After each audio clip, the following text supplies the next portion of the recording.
Frankly, my dear, I don't give a damn. I'm gonna make him an offer he can't refuse. As far back as I can remember, I always wanted to be a gangster. Don't you understand, George?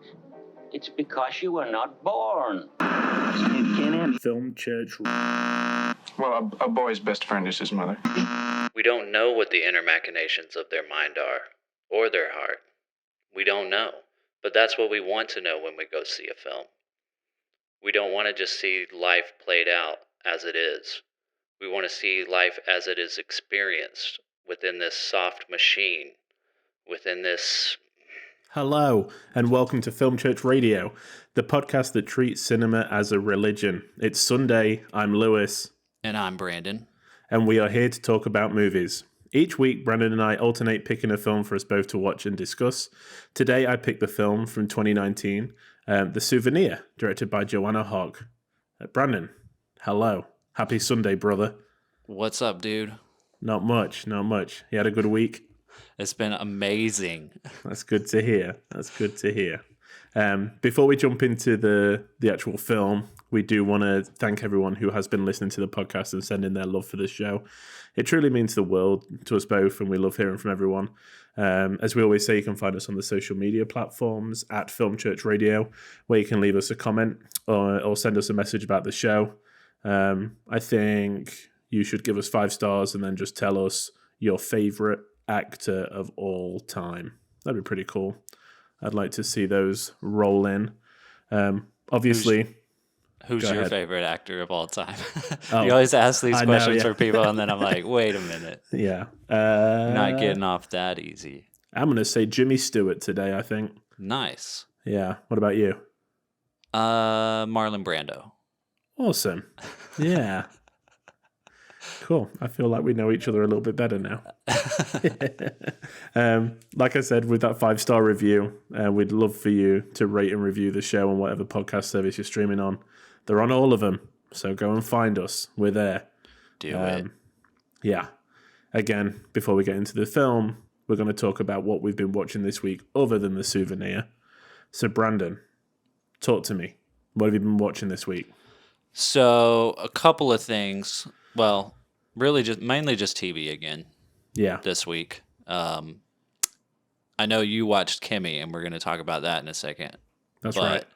I did start watching The After Party, which was suggested by Sarah's sister, and we've been watching that the past couple of nights, and it's really good. And I didn't realize it was like I've been seeing the previews for it on Apple TV Plus. Yeah. And I didn't realize until I started watching it that it's done by the guys, like we just talked about them a couple of weeks ago, the guys that did 21 Jump Street and cool. Into the Spider-Verse, Phil Lord and Chris Miller. Yeah. And so it's got a lot of their usual cast that they've had in some of their other things. But basically the premise of the show is, well, first of all, there's someone dies and they think it's a murder, and each episode is told from the perspective of a different character. Yeah. And almost redone like a different genre, like it's a different genre. Yeah. So very like Rashomon. I was going to say, yeah. Yeah. Which is cool. And then the whole opening title sequence is very it's kind of like an ode to all the Hitchcock opening title sequences, which is cool. That's awesome. So yeah, it's been really good so far. I've only watched 2 episodes, but oh, cool. We've been watching it. We're like every week when it drops, we kind of we get ready for it. So nice. It's real good. Yeah, I didn't know you were already watching it. So cool. Now we can talk about it. Yeah, dude. It's like the first 2 episodes are really good, and it carries on. I don't think an episode's kind of let it down yet. Yeah, which I like a lot. So yeah, they do it really well. Yeah, the first one was no, I can't even remember. What was the first one? I'm trying to think of what genre it would be. Yeah, it was more like a teen comedy, really. Yeah. Wasn't it? It was like the karaoke and stuff like that. Well, the one girl does her... There's like a little split version where she does her 5 minutes or whatever, and it's almost like a fashion black and white thing. But then the second episode is like Fast and the Furious. Yeah. For family. Yeah. Awesome. Yeah, After Party's good. I'm enjoying it a lot. I love like a well-structured comedy. Yeah. Yeah, for sure, That's good. dude. I always love comedies. I'm always looking for good ones. Yeah, So, for sure. and Phil Lord and Chris Miller never disappoint. But yeah, so that's pretty much it for me right now. Yeah. Besides the movie we're about to talk about today. Nice. Well, before we talk about that one, let's talk about Kimmy. Because I Yep. watched Kimmy after you had recommended it a few weeks ago. And it's good, dude. Yeah, you liked it? Yeah, I did. I thought it was really fun. I heard a review of it, not from you, but from someone else before I watched it, and they were like, it's just a really good genre movie. Yeah, exactly. Like, it just goes all in on this kind of like, I don't know what you'd call Home it. Like, Alone. yeah, exactly. And I like that. I like that they're not trying to do anything fresh. It's like it knows exactly what it is. Yeah, and like and Steven Soderbergh obviously knows what he was doing, Yeah, and I mean, we both just watched Blowout recently, which it's got a lot of Blowout vibes. It's got a lot of like have you ever seen The Conversation? yes, I saw it Yeah. a long time ago. Yeah, so it's a lot of that mixed with like Rear Window, Hitchcock. Yeah, Yeah, and it's modernized, so it does its own thing. And the other interesting thing about it is its acknowledgement of like COVID, because I don't think that I've seen a movie that takes place in this era yet until I've seen this. I know there's been a few movies, but I haven't, like, none of them have been like interesting enough for me to want to seek them out or whatever. Yeah. And I didn't know that this movie was going to have anything to do with COVID. I mean, COVID is not what this movie is about. And if, for most people, I feel like anything that having to do with COVID would just annoy them in a film, because we don't want to be doing this or dealing with it. Yeah. But the movie doesn't focus on it. It's not Yeah. really, it's not, the movie can still be enjoyed. You know what I mean? Exactly. Yeah. So, and it doesn't lean any certain way politically or anything like that. So, yeah. but yeah, it was a real fun movie. Yeah, You know what I mean? it is. Yeah. Yeah. And like you said, it's just a really tight 90 minutes. It kind of gets right into the story pretty much within the first 10 minutes. You know the characters, and then it just takes off. It's really good. Yeah. I kind of want to talk about the ending a little bit. Like, Yeah. I think we could talk about it spoiler-wise. I think so. Okay, so if you haven't seen Kimmy, it's on HBO Max. Go check it out. We're going to spoil the ending right here and right now. Yeah. I love the ending because well, first of all, there's a guy that's been watching her, and and through the window you see him every once in a while, and you see him a couple of times, and I was like, who is that guy? He looks familiar. And then I was like, oh, that's Buzz. Buzz, Yeah. from Home Alone, That's right. and which I thought was funny, but I didn't make any connections until they're in the apartment together with the villains, and then once she tells Kimmy, the smart home speaker, to start doing stuff and like turn off the lights and like lock this door and like do this, I was like, okay, Home Alone, here we go. Like, she's using like her home to like trap these guys and kill them. And his character's name was Kevin. I know, that made me bust out laughing. Yeah, it's I was so like, good. I don't know if that was like too on the nose or not, but it was like it was like this weird, funny fan service that like I didn't know I wanted. Yeah. You know what I mean? They just did like a Home Alone remake, which I didn't watch, but I know that actor is in it. Yeah. Oh, really? Yeah, he has Okay. like a cameo or something, I think. Okay. So I'm pretty sure. Interesting. pretty sure- I mean, probably. I'm pretty sure I Right. saw him in the trailer, but Yeah. yeah. Anyway, it was fun. Yeah. We had a good time with it. Sweet. We watched it pretty much like a day or two after The Kingsman. So, yeah, I think I enjoyed it a lot more because of that. Yeah. Yeah, because it's like, it's not, I mean, it's a very well made movie. It's not like, trying to be prestigious in any way, I guess, but it's like it would be like a fun like summer movie. Like it Yeah. could compete as a summer movie, I think. Yeah, You know, for in sure. a theater. Like that's the thing is it's we were talking about last week or a couple weeks ago about how it's hard to know which of these movies would have been in a theater or not, you Yeah. know. And I don't Yeah. think Kimmy's playing anywhere as far as I know. I don't think so either. It seems to just be HBO Max kind of limited release. So Yeah. But I mean, I feel like it could have been one of those summer movies that like you're like, "Oh, what's like I've already seen all the big movies. Like what is this? Yeah, Let's go exactly. see this," you know. Came And out then been maybe like a sleeper hit or something like. yeah, it came out like same week as like a big blockbuster, but still does pretty good business. you know. Yeah.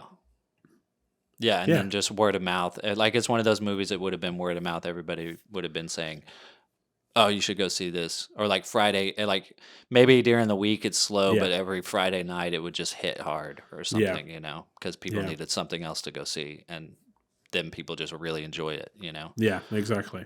But No, I agree with you there. yeah, what else? What else have you been watching? So we actually managed to get to the cinema. So we went to see Uncharted. Nice. Yeah, I mean Tom Holland's very good. You know, Yeah, plays Nathan Drake, who is kind of like an Indiana Jones type treasure hunter, I guess. yeah, Based on the PlayStation game, and I've played a few of them and never been like a massive fan, you know, never Yeah. kind of die hard. So maybe that's why I enjoyed it as much as I did. But it's Tom Holland, Mark Wahlberg. The chemistry together on screen is really good. They kind of like bounce off each other pretty well. yeah, The set pieces are ridiculous but Yeah. entertaining. You know, Yeah. it's kind of it's what you'd want from that kind of movie. It's like a perfect popcorn movie. yeah, We just, relaxed, enjoyed it. Reminded me a lot of Aquaman. You know, if you Okay. don't think too much about it, it's really fun yeah, because it's just mental. yeah, So we had a good time with that. I think it's getting a lot of like hate, maybe from people that love the video game. yeah. They're like, this isn't accurate. Yeah, exactly. I didn't get that. I really enjoyed it. It was a fun story. And then I watched The Worst Person in the World. So I think it's been nominated for the Foreign Language Academy Award. Okay, So another one checked off the list. And I loved it. yeah, It's kind of like, it's like a rom-com, but not, I guess. yeah, It's just done really well. It's funny. It's like poignant. It's just shot really nice. It's a really good film. sweet. Yeah, I can't wait to watch it again. Yeah, I'm gonna have to watch it and a bunch of other stuff before our I know. Oscar prediction special coming in a couple of weeks. This is it. I just keep trying to like get through them, but Yeah. it's hard because every time you do, you're like, oh my god, there's like 12 more I haven't seen. So Yeah, I feel that. Well, cool. now that we've talked about what we've seen this week, let's move on to the film that we'll be talking about, which is again 2019's The Souvenir, directed by Joanna Hogg. And the IMDb summary is a young film student in the early 80s becomes romantically involved with a complicated and untrustworthy man. And part of the reason I wanted you to see it really, Brandon, was the first few words, the young film student. Yeah, You know, every time there's a young film student, I'm like, I want Brandon to see this film. Brandon. Yeah, exactly. So I had seen it before. Like I said, I'd seen it in 2019, and I wasn't totally impressed by it. I did enjoy it. I wasn't like, wow, that's Yeah. amazing. So what were your initial views? So, just off the bat, like as far as like finishing the film and everything, like I thought it was incredible. Like I love this movie. Like Awesome. it's one of the most beautiful movies that I've ever seen, I think. Yay! Yeah, I liked it a lot, and it was such a good experience watching it too, because it just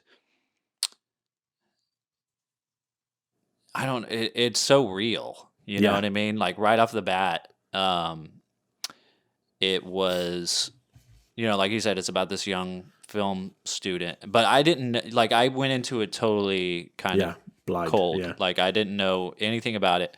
I didn't even realize, I think, until like an hour into the movie that it was set in the 80s. Yeah. Because I was just like, Because one of the first scenes that she's in, she has this like vintage Olympus 35 millimeter stills camera that she's taking pictures with at this party, and I was like, oh cool, she's into like vintage film photography. Yeah. But that was just like normal film The photography camera, back then, you know what I mean? And then she pulls out this like Ariflex 16 millimeter camera and is shooting some stuff. And I was like, oh, she's really into vintage like film. Yeah. Not realizing, oh, this is like the modern camera of her time. Yeah. And like exactly the kind of cameras that a film student would have been using back then. Yeah. So yeah, just off the bat, I was really into the whole vibe as far as it's just very, it's not trying too hard to be anything. You know Yeah. what I mean? It's just very like look in the life of this, young girl trying to figure out her way and what it is she's trying to do, and feeling kind of lost. Yeah. And unsure. That like one of the first scenes is still at this party, and she's describing to this character who ends up becoming her boyfriend. She's kind of describing to him her film idea, Yeah. and the way that she's like describing it, I just found so relatable right off the bat. I don't know. I just felt like this movie was made for me, but it's a movie that's made for young filmmakers. You know what I mean? Yeah. It's something that anybody that's like tried to be a storyteller or tried to be an artist, I think would relate to this movie, because she's really having trouble. Like you can tell she's passionate about what it is that she wants to make, but Yeah. she doesn't know how to express it. Like she's having trouble finding the words. Like she keeps coming back to saying like, and I just found it really interesting. And, Yeah. and then she'll say something else, and that she's like, I like this and that. And I just found that really interesting. Like she doesn't know. Yeah. She just seems very lost in her words, I guess. You know what I mean? And Yeah. so, and that's like within the first 5 minutes of the movie, like all of that stuff happens in the first 5 minutes, like the cameras, the conversation. And I was like, right off the bat, I was like, okay, I'm really into this. And then it keeps going, and like Tilda Swinton makes a appearance right off the bat, and she plays the mother. Very Aunt May vibes. Oh yeah. But she's not in it a ton, which No. I liked. Yeah. And like you told me before I watched the movie, that the main actress is her daughter, is her real life daughter, and this is like her first performance. So I was also kind of paying attention to that. Yeah.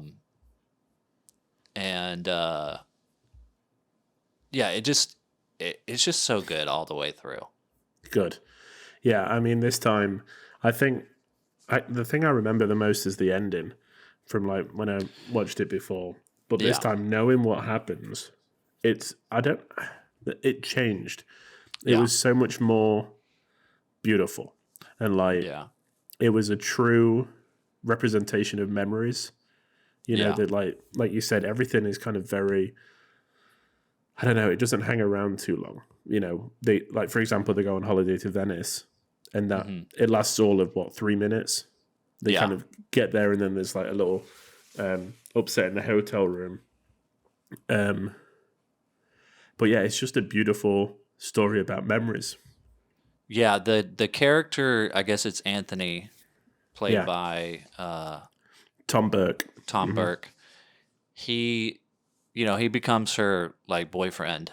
Yeah. And I guess it all happens pretty quickly. Like it's an interesting pace in the movie. Like it feels like when you're watching it, it feels slow, I guess, but you're not slow as in a bad way. Yeah. But like going back, like I was looking for quotes and stuff, just before the show, and going back and like looking at the time codes, as I was clicking through, everything happens fast. Like you said, it's very quickly, but the tone, like the vibe of it is kind of very, very kind of slow. It's not like, you know, a big action movie. Like there's not necessarily a lot of like plotty things going on, I guess, is what I mean by that. Like it's not, you know, you're just there to watch it. You're not like, she doesn't have like your normal crisis at the beginning of the movie where she's like, I've got to go on this mission now and this journey. You know, it's very, like I said, the movie feels real. Like it just feels like real life. And this character that Tom Burke plays, I mean, everybody in the movie feels like a real person, but particularly he felt like that was a real person. Like I did not once ever think about him as an actor until I consciously was like, wait a minute, this is an actor. Yeah. Holy shit. Like he's good. His performance is phenomenal. Yeah. Like it's incredible. And it's funny because like you know, in the beginning of the movie, he's kind of a bit of a dope, I guess. Like the way that he talks, like he's very, you know, speaks very low. Yeah. And not necessarily mumbling, but just kind of like super chill. You know what I mean? And so there's lots of signs. Like you end up finding out he's doing heroin. There's lots of signs, like the way that he talks, and then like she finds like a needle mark on his arm, and she's like, "What happened?" And she thinks it was an accident, and I bought into all that. Like I didn't too. Like as I didn't think about him being on drugs or even like smoking weed or anything like that until, you know, they're having this dinner party, and one of his friends is like, "So what's going on here? Like he's a habitual heroin addict, and you're you don't seem like the type." Yeah, and I was like that was a big plot. Not necessarily a plot moment, but a big part of the moment, a big part of the movie that I didn't expect, I guess. You know, that would have been, you know, in your Hollywood movie would have been like in the first 10 minutes, you know, to hook you or whatever. But this movie doesn't need like a hook. Like that's not what it is. You know what I mean? You're either going to watch it or not. Yeah. And and so his character, like you know, obviously this is a movie about women, a woman, and it's directed by a woman. So sorry that I'm talking about the male in the movie so much right off the bat. I do want to talk about the other characters, but the reason I'm talking about him so much is because I didn't like him in the movie. Like I didn't like the character. Like the whole time I was like, who is this guy? He's taking advantage of her. He's like, he's a loser. He's, you know, all these, he's annoying. Then you find out he like steals from her, you know, which you find out that he's like a heroin addict, and then there's like a robbery, and I'm like, he had something to do with it. Like it was like a drug dealer or something, you know, all these things going in my mind. And then, like I said, I didn't like the character, and knowing ahead of time that there was going to be a part 2 in this movie, like towards the end, I had this thought of like, I hope he's not in the second one. Yeah. But then by the end of it, I was like, you know, spoilers, he dies. I was like, you know, I didn't want him to die. No. You know, I didn't, you know, and honestly thinking back on it now, I wouldn't mind him being in the second one. You know what I mean? Because he was really good. Like I said, like I was annoyed with his character up until a point. There's a point, I can't remember what the scene is exactly, but the shot's like, it's pretty centered on his face. It's kind of like a medium shot. You know, you can see the shoulders and the top of the head. And he's like in the center of the camera, and it's cutting back and forth between him and Julie is the character, right? And I can't remember what the conversation it is that they're having, but it was in that moment that I started to really feel for these. I was just so wrapped into these characters. Like they all felt like real people. Like I was actually watching a real life story. And then I guess because maybe I was getting, you know, emotional, I kind of took myself out of it a little bit and was like, wait a minute, this is a movie. And then I was like, wait a minute, these are actors. And then I was like, that's where I had this turnaround where I was like, wait a minute, this guy is really good at making me not like him. Yeah. He's a really good actor. Yeah. You know? I think that's where the mastery of this film lies is because Julie, like, we see everything from Julie's point of view. Yeah. And like he is like a character that's annoying, like not annoying, but he's very loathsome in a way. Like, you get to that point where you're like, what is she doing? Like, you need to get away from this guy.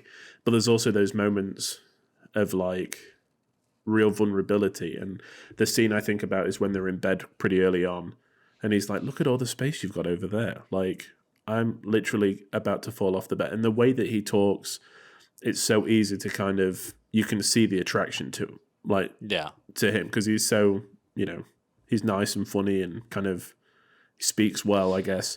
And he's also like, sorry not to interrupt you, but he's also a character that knows himself. Like, he's a person in the movie. He's a person who knows himself, whereas she's like someone who's like still trying to figure herself out. So that's probably some of the attraction as well. It's like he knows who he is. Yeah. And then, agreed. And then the scene that you were talking about is after he comes back from like trying to get clean, and like they see him together, and he says something along the lines of like, you don't need to keep checking to make sure I'm okay. Like, that's what, like, is the close up to make sure that he's kind of not high or whatever. Yeah. And then the scene after that is him like with full withdrawals in the apartment at night. Yeah. Like writhing around on the floor, and like that was the moment that I was like, Tom Burke is phenomenal. Yeah. Because it was like scary and shocking, but also like you really felt for him, you know? Yeah. Like, drugs are awful. Yeah. Like, especially heroin and stuff like that. But to get to that point of like trying to get out of it, you can see he wants to, but it's just so tough. You know, it does a really good job of kind of, because then after that, we don't really see him much more. You know, he's in maybe one or two more scenes, but I think that wins us back round. So when you do find out that he dies, it does hit like a sucker punch, you know, because you're back rooting for him again. You're back rooting for this couple. Yeah. You know, so it does a really good job of kind of like, I don't know, bringing it all back together. Because like you said, after the robbery, it could be so easy to be like, this character is unredeemable. Like, he's just using her. Like, he doesn't have any feelings for her, but you can tell that he actually does. Yeah. And that's what's heartbreaking. Yeah. And I mean, and like you said, the perspective is from, you know, Julie's character. So you don't really know anything about his life. Like, you know that she's a bit of a privileged person. You know, she comes from a family with wealth and stuff, and you see her ask her parents for money a few times. Yeah. But, you know, like a lot of times with people with drug addiction, you know, they sometimes go to it because of trauma, you know, past trauma. We don't know anything about his past life. We don't know how he got into it, you know. Yeah. He could be a genuinely good person that, you know, fell into this. Yeah. So yeah, it is very heartbreaking. Yeah, and at the end, I don't know. I'm really I can't wait to watch the second one. I'm really interested to see where it's gonna go. Yeah. And obviously, it's getting good reviews, which I'm happy about. But I'm you know, after this movie was over, I was sitting there thinking like, man, where's this movie been in my life for the last 3 years? Like, this is so good. And I mean, it did win the Grand Jury Prize at Sundance in 2019, I read. Yeah. You know, and a few other awards and stuff, but like, I haven't really heard much about this movie. I did come across a podcast one time with, I think it was Joanna Hogg and Martin Scorsese. I don't think I listened to the whole episode, but yeah, I didn't take the time to look up the movie and stuff that they were talking about, but yeah, I guess he was an executive producer on this, which is awesome. Yeah, I mean, there's Tom Burke's character Anthony. I mean, there's a point where they're talking about films, and he's like, "I really like the films of Powell and Pressburger," and I know that Scorsese loves Powell and Pressburger. Oh, okay. So I can't help but think that that's like a nod to him. You know, to like, I don't know, to his assistants a little bit. Yeah. But yeah, I think, you know, like I said, when I first watched it, it wasn't immediate. But like I said last week, I have not stopped thinking about this film for 3 years, you know? And the point that when they, I've been eagerly awaiting part 2. So I think it speaks volumes about it. And I mean, Anna Swinton Byrne is just amazing. Yeah. Incredible. Yeah, she's awesome. Yeah. Yeah. I mean, and this was her first thing? Like, I mean, I think she had played a younger version of Tilda Swinton in a film when she was like 10. okay. But like really briefly, I think I read earlier. So this is her first like full starring role. Yeah. I would assume that she's been in acting school and maybe doing plays and stuff. Maybe. I don't know. But I mean, her mother's a great actress, so I'm sure she's, trained with her and stuff. But yeah, she's incredible in the movie, and like the story of her character. I mean, she kind of gets what she wanted. I just rewatching the beginning of it. She's talking about death and this character that she's trying to write. But being worried that his mother is going to die, and then by the end she dies. The thing that he doesn't want to happen happens. And throughout the movie, she's like trying to figure out how to relate to her stories in her personal life. And as soon as he dies, she sits down and just starts writing.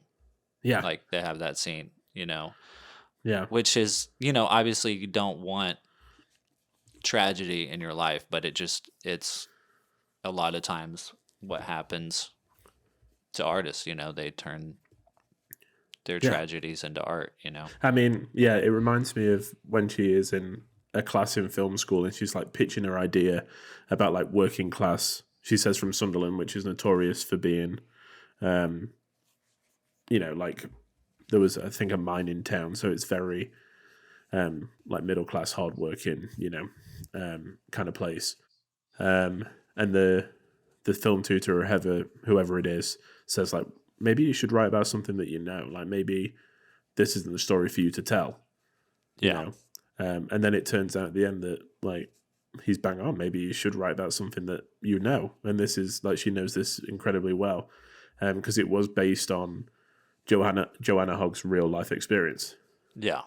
So all this kind of stuff that happens, like there's no secret to why it works so well and why these memories are. I'm going to keep calling them memories because that's what it just reminds me of. Yeah. Are so well put together because that's what it is. It is someone like showing you their memories, the good and the bad. Yeah, which made a lot of sense to me. I didn't read that until after I finished the movie, but yeah, that makes a lot more sense because, like I said, like it feels real. So yeah, obviously it's being done from a real place, and Joanna Hogg and Tilda Swinton knew each other since they were kids, I guess, and were in film school together, right? Yeah. So she had another perspective, on her story.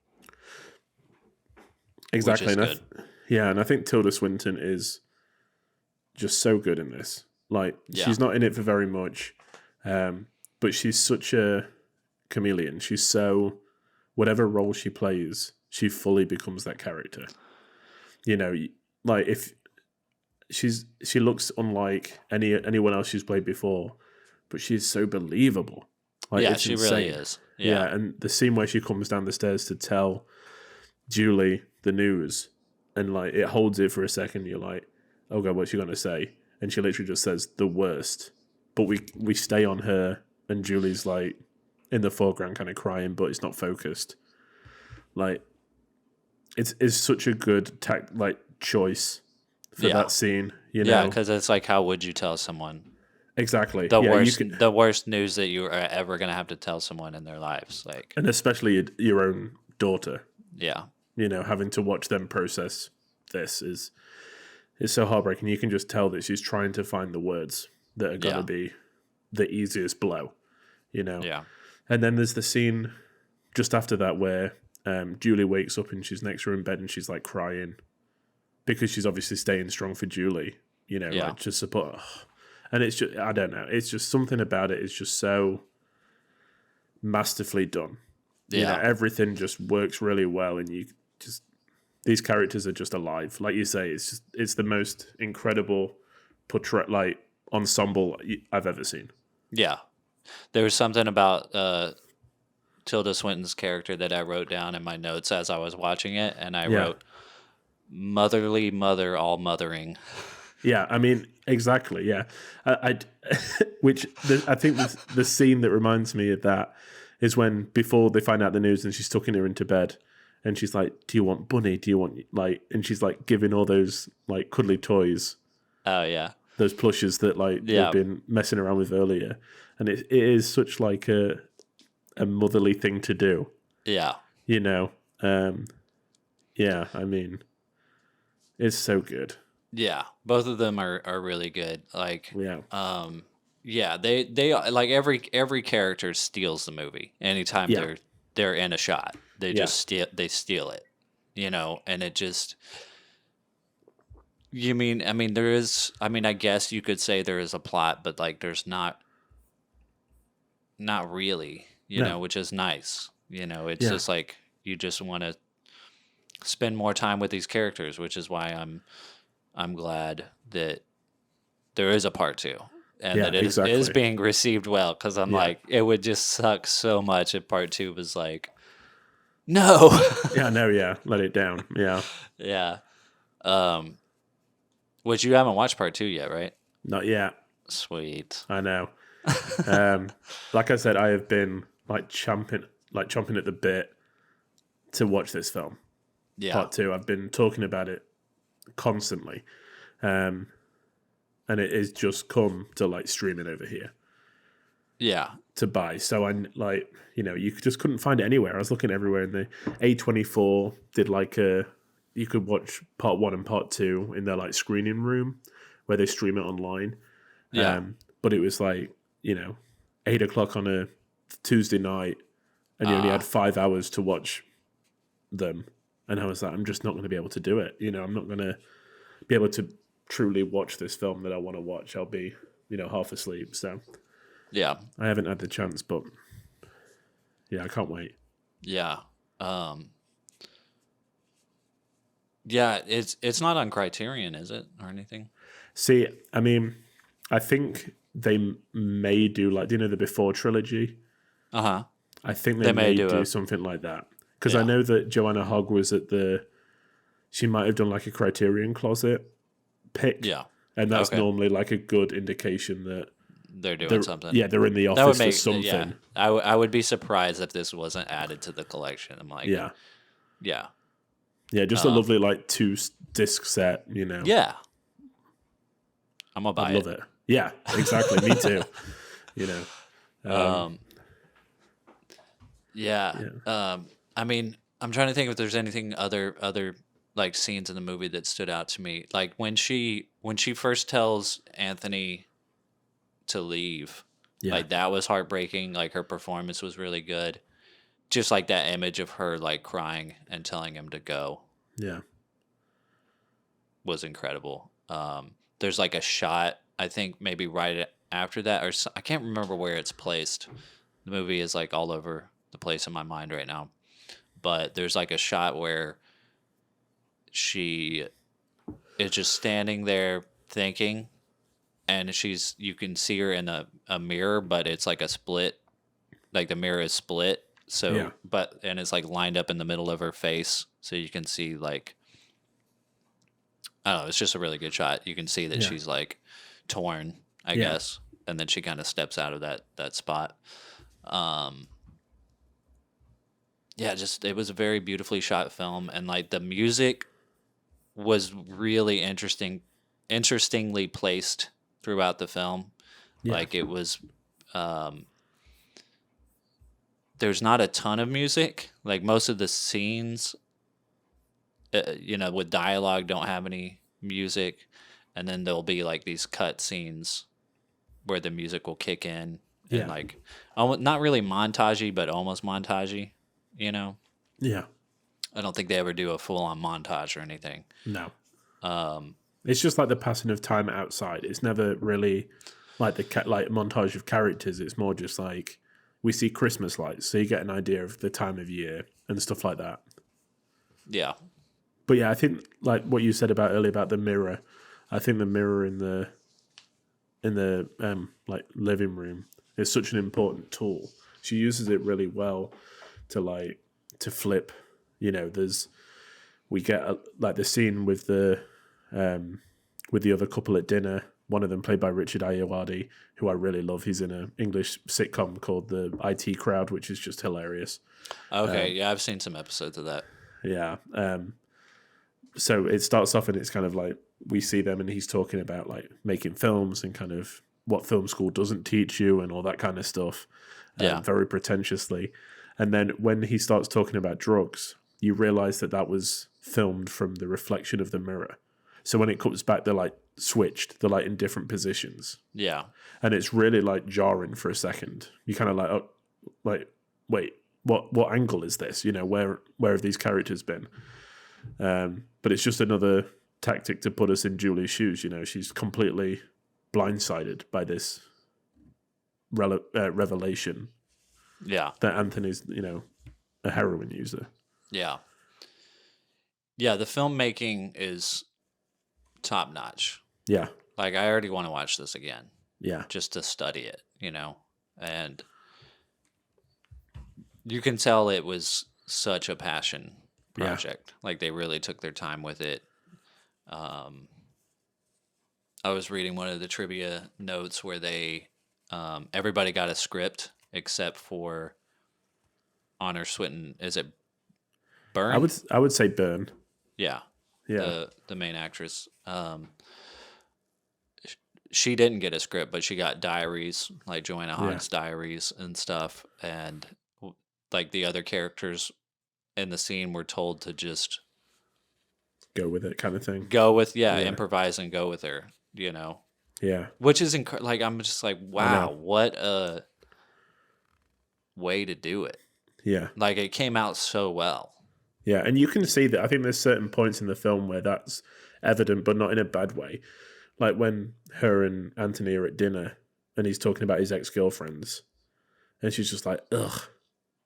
Because she just can't, the character can't think of anything to say. It's not like it's not like I've got a witty comeback ready for whenever you finish talking, as most Souvenir is. It's just it's that frustrated, like, I can't say anything that's going to justify it. I can only kind of make a guttural sound at you.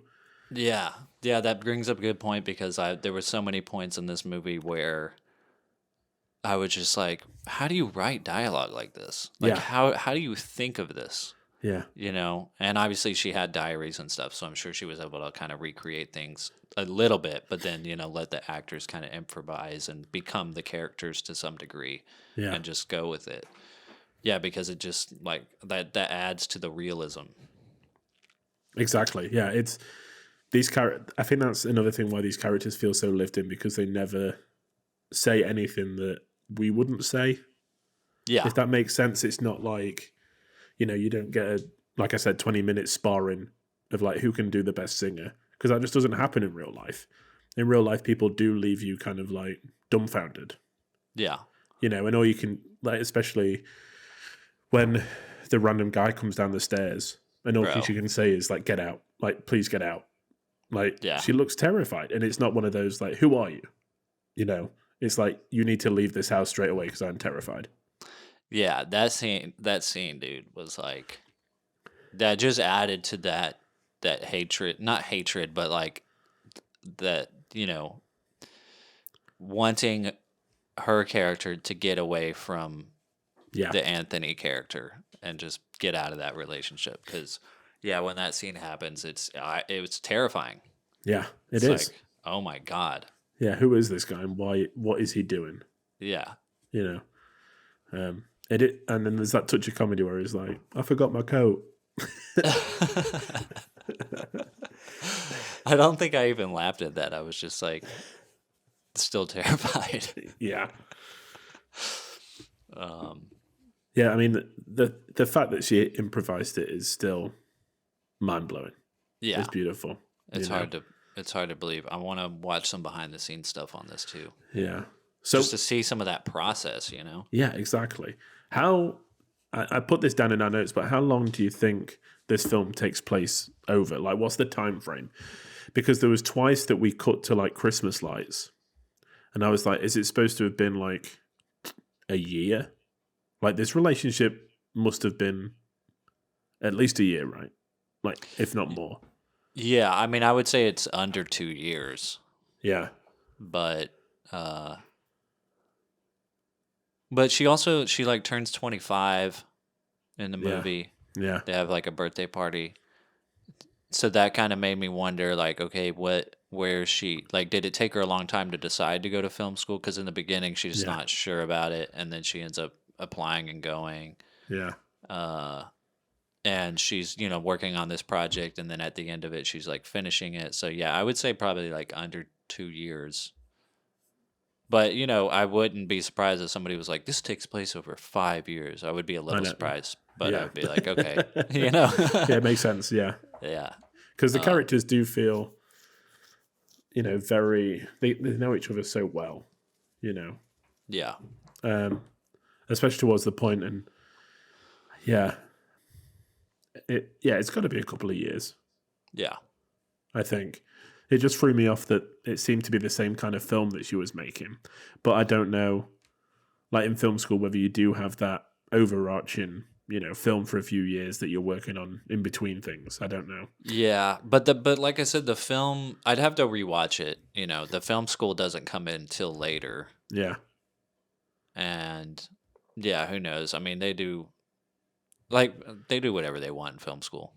Yeah. Like some classes might be like, you have your cinematography one semester and cinematography 2, and like, you could have a project that you're working on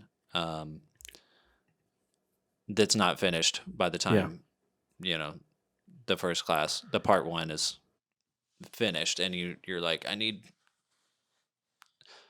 to, like that, like the professor might make you show what you have so far, but then let you finish it in the next semester or whatever. So, okay, that makes sense. Yeah. Who knows? Yeah. Okay. Yeah, because that was the one bit that I was like, I'm not sure whether it's been, a few weeks or whether it's been a year. I don't know of the time frame here. Yeah. But I'm sure on my next watch, I'll get it down. Yeah. And I You could really just want do a quick Google. I could. Yeah. Where's the fun in that, though? I'd rather spend 2 hours in That's this true. film again. Your wife's like, "Why are you watching this again?" You're like, "I'm trying to figure out how long it is." Yeah, I'm trying to How figure long out the time- timeline. Okay. I think it's going to become a running joke that like I just can't figure out timelines. Because, Yeah. the Spider-Man No Way Home, when it took us like 20 minutes to figure out what year it was, I just can't do timelines. I don't know. My mind just doesn't appreciate time the same way. I guess. I don't know. I do want to talk to you about the last shot, though, because it is, again, it's a great way to end. It's a beautiful way to end a beautiful film. Yeah. She's like directing, and there's the character I think is talking about death. Mhm. And it very slowly like zooms in on Julie while she's directing from behind the camera. And then she turns and looks into the camera at us. And like it holds for, 30 seconds for a good while. And then it cuts and the like doors of this hangar open and she kind of like walks out. Again, so well done, like a good end to the film. You still, without saying any words, you feel like she's kind of been freed a little bit. Yeah. The looking at the camera is, to me, it's Joanna Hogg looking at us being like, this is laid bare. This is me like being vulnerable for the audience. Yeah, definitely. Like it's, I know that like the characters looking in the camera at the end of the film is like, this isn't the first time it's been done like that. Yeah. That's been something that characters do, and I don't know what the history on that is. Like I know it has some. Yeah, breaking the fourth wall kind of thing. Yeah. Yeah, it has some significance. I mean, didn't Leonardo DiCaprio do it at the end of Revenant? Pretty sure. Oh, did he? I haven't. Yeah, I've only seen like- The Revenant once. I can't he, like, remember. He looks right in the camera at the Okay. very end. It's like the last shot. But I mean, obviously that's not that old. But like, it's been like filmmakers have been doing that since probably the silent era. So it does have a history. I don't know what like the significance of it is necessarily. I mean, it's I'm sure it has, like when a director makes that choice, they kind of decide why they're doing it. But it's also left to audience interpretation. But I think, you hit the nail on the head. It's that character being vulnerable and opening up to, I mean, we just heard her story, you know what I mean? Like this whole movie, she's been trying to figure out who she is. And I think at that moment she's found herself. Agreed. Yeah. Which is, like you said, it's a beautiful way to end it, and makes me wonder how you could follow it up. Exactly. Yeah. Because it's like, what is the next? Like, I would be worried. Like, we can go into speculation a little bit here. I would be worried that part 2 would be just rehashing everything again. Yeah. And being like stuck in the past. Yeah. But maybe there's a really beautiful way to do that. Hopefully. I mean, the things I've heard about it are basically a critic I really admire said that you can watch part 1 on its own. You don't necessarily need to watch part 2 to get it, but with part 2 you need to have seen part 1. Yeah, I would assume that. Yeah, that makes sense. Yeah. So like you can't just go into part 2, but you could just watch part 1, end it, and be like, cool. Yeah, I mean, yeah, and why would you do that anyway? Yeah, it's like who would watch The Godfather Part 2 without watching 1? Yeah, well, I think the point was that like part 2 is a continuation of the story as opposed to another point in her life. Okay, yeah. So it's not, it's still. Which I would want to see. Like both would be interesting. Yeah. But yeah, I'm excited to see it. Yeah. Me too. I think this is just, so good, and if it's anything like this, I'm going to be in. So yeah, I am going to miss Tom Burke a lot though. I really, I really enjoyed his performance. I didn't enjoy the character like you said, but his performance was top. Yeah, it was amazing. Have you seen him in other stuff? I've seen him in like a few British things. Yeah. But nothing. I saw that he was in Mank, but I don't know if that's. I haven't watched it. I don't know if he's that big of a character in it or not. Yeah, I can't necessarily remember him in Mank. What about? Well, he was Orson Welles, so I mean, I do remember it now. Okay. Yeah, he played a very good Orson Welles. Yeah, so good that I'd forgotten. Yeah. Nice. That's interesting. Yeah. Well, now I definitely have to watch it. I've been wanting to watch it anyway, but I'm gonna have to watch that. Yeah, for sure. What about Honor Swinton Byrne? Have you seen her in anything else, or has she done anything else? I don't think so. I think this is pretty much it in like part 2. Yeah. So it'll be interesting to see what she does next and where her career goes. But I feel like she's got Tilda Swinton's the same way. She's got such a recognizable face, that I kind of like the fact that she's only in these films because Julie feels more real. Yeah. And not saying that I don't want her to act again because I'd love to see her do a lot more. But I do like the fact that she started acting with Julie and then maybe, that might be it. I don't know. So, yeah. It's great. Yeah, man. Loved it. Yeah. Do you have anything else that you want to say? Anything else that stuck out to you? I think we kind of covered everything, man. Awesome. Yeah. Me too. I mean, I really liked, again, going back to seeing it, there's so much there that's it's like a big arrow pointing towards the ending for you. The titular painting that this is named after, the Souvenir. I mean, it's a woman like carving her lover's initials into a tree after he's died. Yeah. And it's like, I don't know why I didn't see that the first time round. I don't know why I didn't see this coming. Yeah, because I think it's because the movie feels so real and it doesn't feel like there's a plot. Yeah. But there is. Like that's the crazy thing is like it's all everything was there. Yeah. But it's just done by a master. Yeah. By the end of the film, you realize that everything had a point. Yeah. Might not have seen it in the moment. And that's what's great about a second watch is you pay more attention to it. Like those things that are just throwaway and more poignant, Yeah, those scenes that were like, oh, that was a good scene. You're like, oh, that scene was there because of this. Yeah, exactly. Yeah. Man, it's amazing. Nice. Everyone should go and see this film. Yeah, it's really good. Yeah. Will change your life. Hopefully. I mean, that's what we try to do at Film Church here. We try to give you a religious experience that will change your life each Sunday. That's right. Give you a film that will have you speaking in tongues. It's so good. Maybe not, but that's the aim. If it does, let us know. Yeah, send us a recording of that. Yeah, that would be awesome. Yeah. Maybe we'll put it in the show. Yeah, that's it. Yeah, we'll start it with it. I don't know if I need to ask you this question, Brandon, because I have a feeling I know what it's going to be.